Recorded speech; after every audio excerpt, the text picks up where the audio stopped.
At the end of the Second World War, Europe was awash with abandoned, broken down, destroyed and derelict military vehicles. All of them had to be cleared from the battlefield eventually. Some were scrapped, some were rebuilt and reused. The Portuguese and Brazilians benefited quite a lot, and as we've seen, the Syrians and indeed the French reused quite a lot of military vehicles, German military vehicles. Some enterprising soul found a Kettenkrad and converted it into a tractor, which I think was a pretty good idea, really. All of the ones I've seen online have been red, whether that indicates commonality in manufacture or just a great deal of extra red paint flowing around. And why wouldn't you want something nice, bright and cheerful at the end of a war, frankly? That's frankly all I know about the builds. That's it. I couldn't find any more information. If anybody does know, I would be really, really, really pleased to know. Now, this model actually came boxed in with my Panzer III.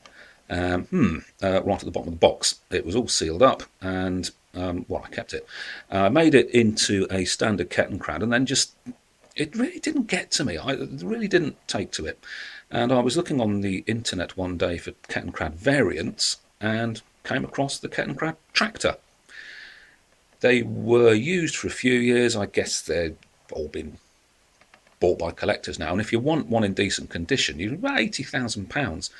I'd be interested to know how much one of these would go for, and would you actually restore it or not? I'd be quite tempted not to, actually.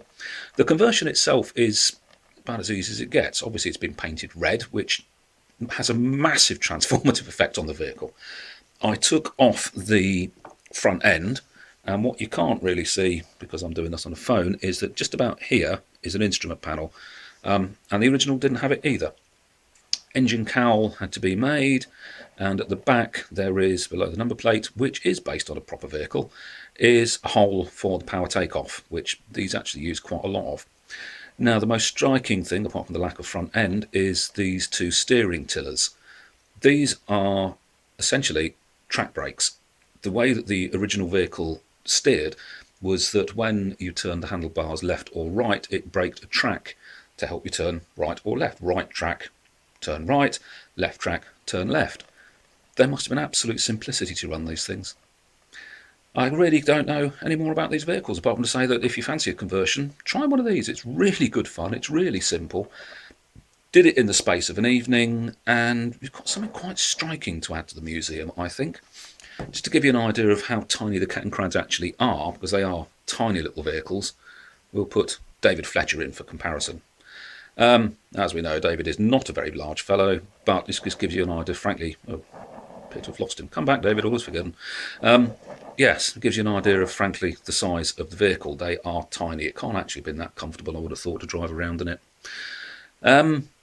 That's it. If anybody knows anything more about the history of the Kettenkrad tractor, I would really, really, really be pleased to find out some more. If you do know, please leave a comment. Thank you.